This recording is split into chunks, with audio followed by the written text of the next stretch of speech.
مولانا محمد وعلى آله سيدنا شفيعنا হারিয়ে যাব একদিন আমি রবনা এ ভুবনে চিরদিন হারিয়ে যাব একদিন আমি রবনা এ ভুবনে চিরদিন আল্লাহুম্মা সাল্লি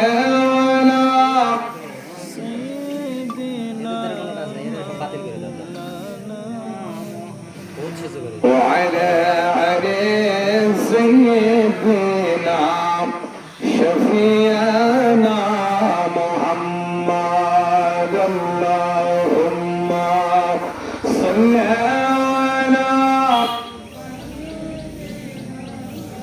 مولانا محمد وعلى آله سيدنا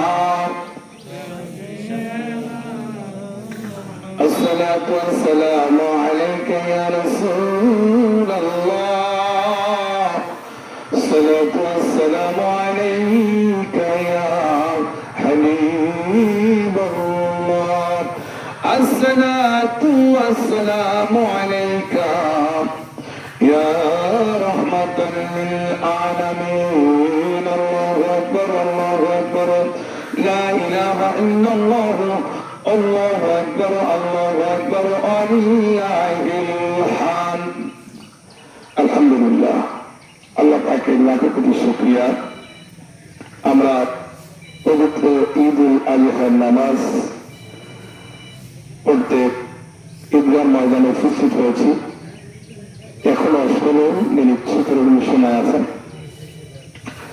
যে সময় আমাদের হাতে আছে এর জন্য আপনারা এদিকে সেদিকে যারা আছেন খুব দ্রুত চলে আসেন এখানে যারা বসে আছেন ইনশাল্লাহ আপনারা সকলে ধৈর্যের সাথে বলবেন আর যারা আসবেন সামনের কাতারগুলো পূরণ করে বলবেন পিছনের কাতারে আর যারা আসবে তারা পিছনে বলবো সবাই আমরা সামনের কাতারে এসে বসি আলহামদুলিল্লাহ আর মুরব্বী একেবারে যারা মুরব্বী তারা বাম সাইডে বসলে ভালো হবে কারণ এই সাইডে একটু রোড আছে যারা একেবারে মুরব্বী বাম সাইডে বসলে ভালো হবে আলহামদুলিল্লাহ আজকের এই পবিত্র ঈদুল আজহারের দিনে কোরবানি পশুর জন্য আমরা প্রস্তুতি নেব কিছুক্ষণের মধ্যেই আমরা নামাজে সুবহানাল্লাহু তাআলা নামাজ পড়ব তো প্রতি বছরের ন্যায় এই বছরেও আমরা আল্লাহ আমাদের হায়াত দিয়েছেন অনেকেই চির বিদায় হয়ে গেছেন এই মহল্লা থেকে বিশাল একটি মহল্লা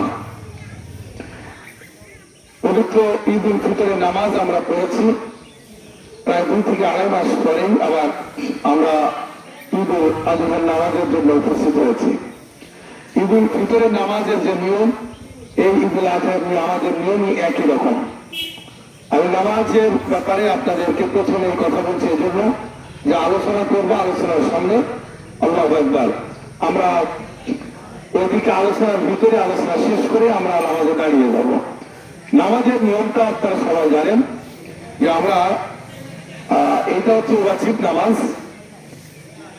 আমরা মানে এই নামাজে ঈদুল আজহা শব্দটা ব্যবহার করব বা আমরা নিয়ত করে এসেছি যে 6 তাকবীরের সহিত ইমাম সাহেবের পিছনে আজকে ঈদের নামাজ পড়তে যাচ্ছি তাকবীরটা হবে 6টা ইমাম সাহেব নিয়ত করার পরে তাকবীর দেওয়া আল্লাহু আকবার এরপরে ইমাম সাহেব দোয়া পড়বে সুবহানাল্লাহুম্মা বিহামদিকা তাবারাক ইসমুকা ওয়া তাআলা জাদ্দুকা ওয়া লা ইলাহা গায়রুক ইমাম সাহেব পড়বে পড়ার পরে ইমাম সাহেব স্তব্ধ হয়ে তাকবীর দেবে 3টা আল্লাহু আকবার আল্লাহু আকবার 3টা তাকবীর দেবে ইমাম সাহেব যখন তাকবীর দেয় আপনারা ইমাম সাহেবের সাথে তাকবীর শরীক হবেন আল্লাহু আকবার বলে কানের মুঠি পর্যন্ত হাত দেবে আল্লাহু আকবার এইভাবে ইমাম সাহেব মানে কানের দিয়ে একবার বলবেন দুইবার হাত বাঁধবেন তৃতীয়বার হাত ছেড়ে বেঁধে দেবেন বাঁধার পরে ইমাম সাহেব 2 রাকাত নামাজ পড়বে 1 রাকাত নামাজ পড়বে নামাজের নিয়মের অনুসারে নামাজ পড়বে।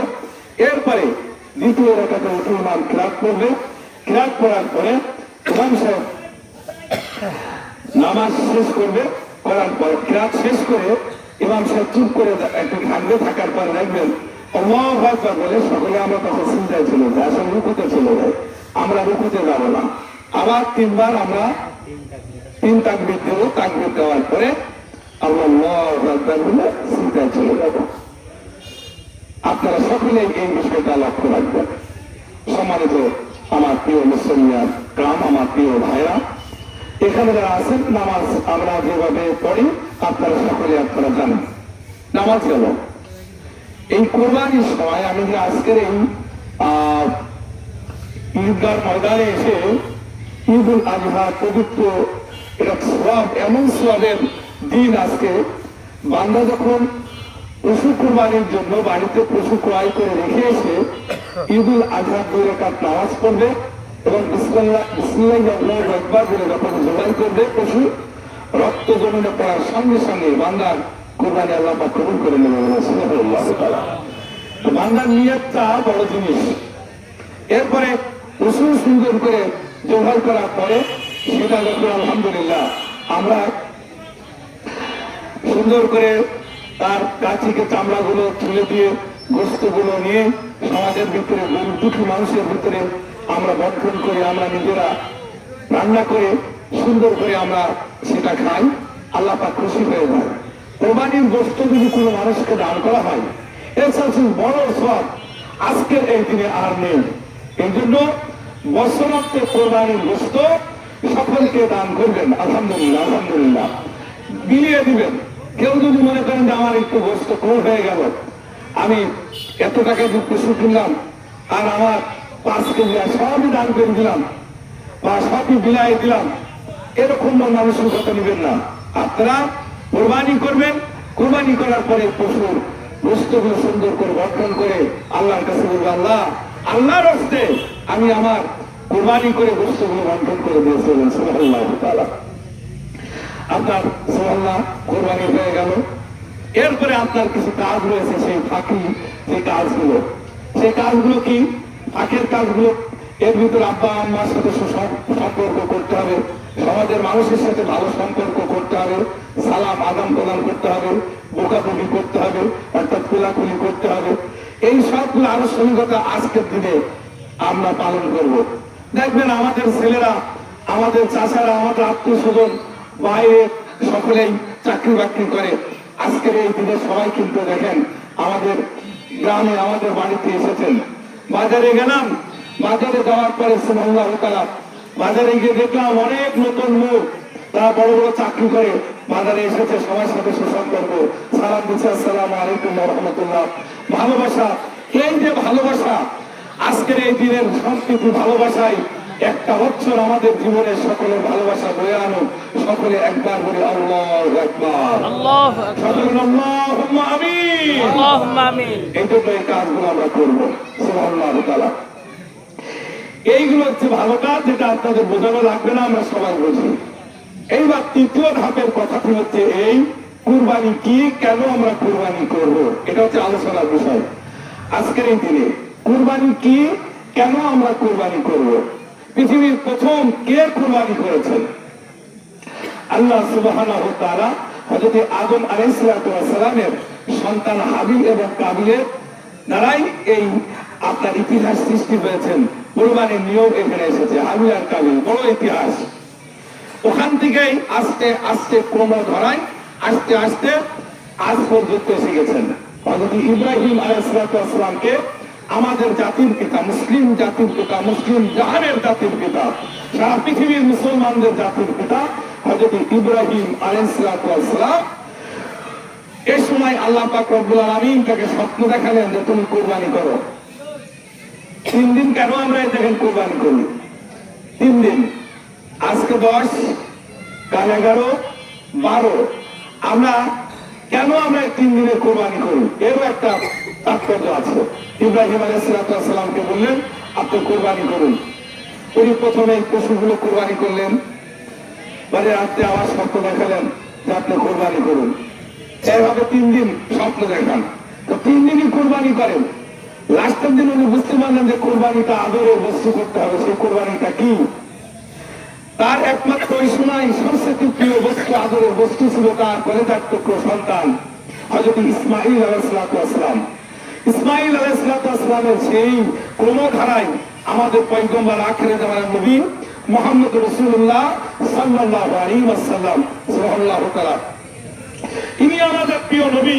সেই সিলসিলাতে এসেছি, আর সেই সিলসিলার নেতা, সেই সিলসিলার উম্মত আমরা এই আখির জামানার পয়গম্বরের সমস্ত উম্মত বলবেন সুবহানাল্লাহু তাআলা।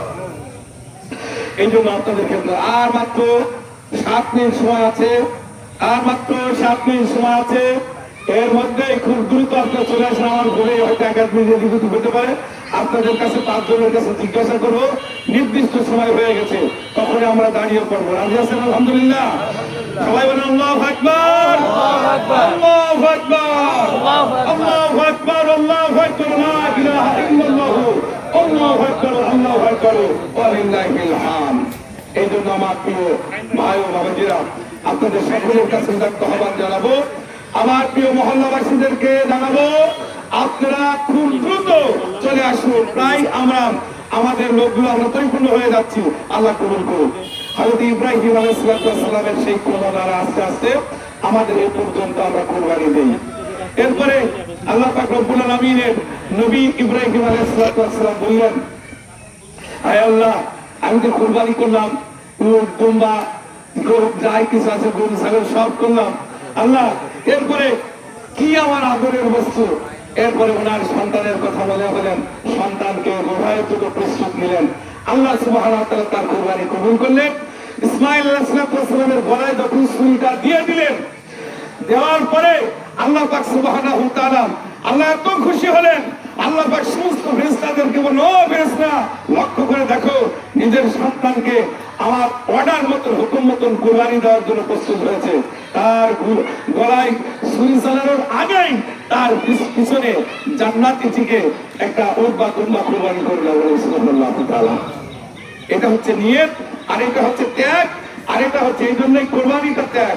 আপনার অর্থ আছে, অর্থের বিনিময়ে বড় একটা পশু কিনেছেন। দেখলাম ঢাকা গাবতলীতে এক সাংবাদিক আজ কয়টা দিন শুধু এরকম মানে ইয়ে করে যাচ্ছে, এই গরু 1.5 লাখ টাকা, এই গরু 2 লাখ টাকা, এই গরু কিন্তু পাত্র ভেঙে গেছে। এই যে পশুগুলো নিয়ে তারা আনন্দ করছে, আমরা আনন্দ করছি। আল্লাহ পাক রব্বুল আলামিন সুবহানাল্লাহু তাআলা আমাদের এই পশু কুরবানিটা আল্লাহ এত খুশি হবেন, এই জন্য আমরা যারা এখানে পশু কুরবানির জন্য আমাদের ওয়াজিব হয়ে গেছে, আমরা বাড়িতে রেখে এসেছি, আপনারা সকলে এই পশু জবাইয়ের সময় আপনারা দাঁড়িয়ে থাকবেন, পশুর গায়ে হাত লাগাবেন, পশুর গায়ে হাত লাগাবেন। এই পশু যখন কুরবানি করবে, গরু ছাগলের পাশে দাঁড়াবেন আর নিয়ত করবেন, আল্লাহ, আমার অর্জিত টাকা দিয়ে আমি কুরবানি দিচ্ছি, আল্লাহ তুমি কবুল করো, তোমার রাস্তে, আল্লাহর রাস্তে তো আমি কুরবানি করলাম। দাঁড়িয়ে থাকার পরে ইমাম সাহেব, আপনি যদি জবাই করতে পারেন খুব ভালো, আর আপনি যদি না পারেন, ইমাম সাহেব, মসজিদের মহল্লার ইমাম সাহেব, মসজিদের মহল্লার ইমাম সাহেব যখন আপনার নির্ধারিত জবাই করে, সে যখন জবাই করে বিসমিল্লাহি আল্লাহু আকবার, বিসমিল্লাহি আল্লাহু আকবার, তারপরে পশু যখন শোয়ানো হবে ক্যাবলা বরাবর সুন্দর করে ইয়ে করে মুখটা এইভাবে ঘুরায় ছুরিটা ক্যাবলা বরাবর দিবেন। আর দেওয়ার পরে সকলে আমরা সেখানে করি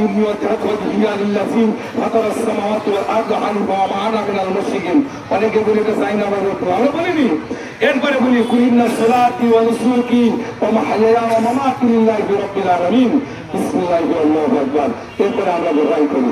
কেন? এই অর্থগুলো কি? আমি নিয়ত করছি, আমি কিবলা বরাবর হয়ে আমি নিয়ত করলাম, মুশরিকদের বাদ দিয়া আমি একজন মুমিন, আমি দাঁড়িয়ে গেলাম। আমার নামাজ, আমার রোজা, আমার হজ,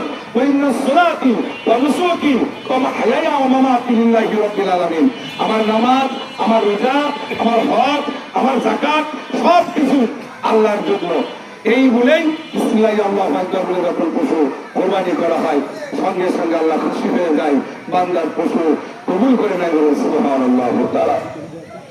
আমরা সকলে লাইন সংখ্যা করি, দাঁড়িয়ে যাই, আল্লাহু আকবার, সবাই একটু দাঁড়িয়ে যাই, আল্লাহু আকবার, আল্লাহু আকবার, লা ইলাহা ইল্লাল্লাহ, আল্লাহু আকবার, সবাই সংখ্যা করে লাইন।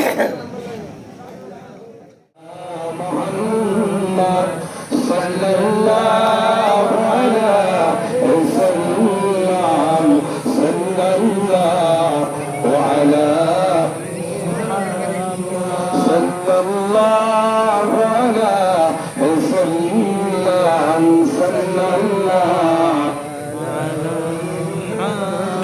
الصلاة والسلام عليك يا رسول الله الصلاة والسلام عليك يا حبيب الله ঘুমন্তে আব্বা হারাইলেন শৈশবে আম্মা হারাইলেন সুগেতে জগৎ কাদাইলেন সাল্লাল্লাহু আলা মুহাম্মদ সাল্লাল্লাহু আলাইহি ওয়াসাল্লাম সাল্লাল্লাহু اللهم آمين ربنا ظلمنا أنفسنا وإن لم تغفر لنا وترحمنا لنكونن من الخاسرين رب العالمين الله তুমি লক্ষ্য করে দেখো আল্লাহ এই ঈদগাহের ময়দানে গুনার বোঝা মাথায় নিয়ে মাথাটা নিচু করে ভিক্ষুকের মতন হাত পেতে তোমার দরবারে হাত তুলেছি গো মাওলা কোন হাত কেন পছন্দ হয় জানি না ওই হাতটা রসিলা করে আল্লাহ আমাদের জনম দুঃখী মা জনম দুঃখী বাবা সাদা কাপড় পরাইয়া অন্ধকার কবরের ভিতরে রেখে এসেছি আল্লাহ আল্লাহ চোখ বন্ধ করলে মরা মা মরা বাপের কথা মনে পড়ে আল্লাহ ওই মায়ের কবর রাখা কি মাফ করা যায় না শীতের ভিতরে কান্নাকে অপেক্ষা করে লেপকে অপেক্ষা করে বুক পুরে পোশাক করে দিয়েছে মা তবু রাগ করে না ওই মা দুঃখ পালন করেছে ওই মা যার বিদায় হয়ে চাল্লা মায়ের কবর খারাপ তুমি জান্নাতে টুকরাওয়ালা বাবার কবর খারাপ তুমি জান্নাতে টুকরাওয়ালা সাজাও আর এখানে আমরা যারা হাত তুলে চাল্লা আমাদের আজকে বোলাঘার খুদবা নামাজ কয়েকবার দরুশি পায় আল্লাহ মেহরবানি করে কয়েকবার সূরা ফাতিহা পড়েছি ক্লাস করেছি যেইটুকু সব দেওয়া লক্ষ গুণি গুণ যা কায়নামে মদিনা সোনার মদিনায় রসুলের রোজা আপনার কাদিয়া পৌঁছে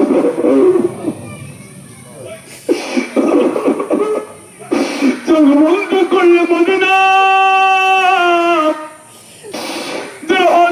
কিন্তু সোনার মদিনার চোখে বেঁচে আল্লাহ আল্লাহ ওই মদিনা না দেখায় কবরে দাগ দিলা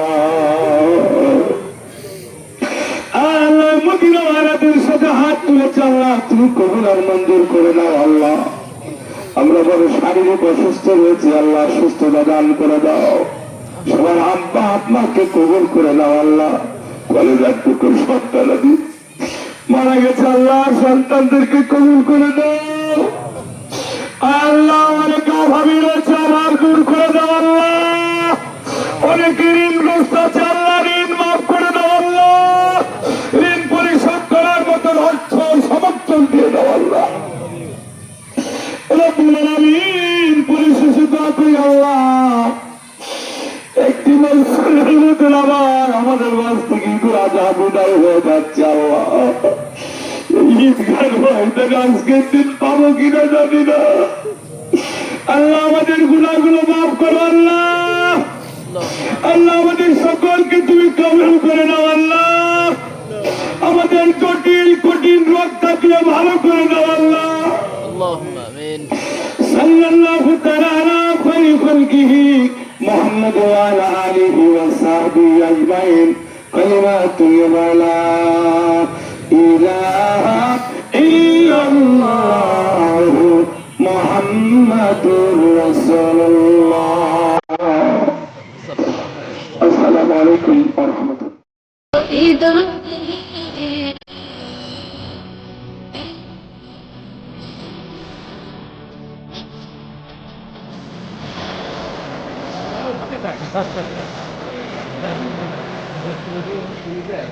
আমার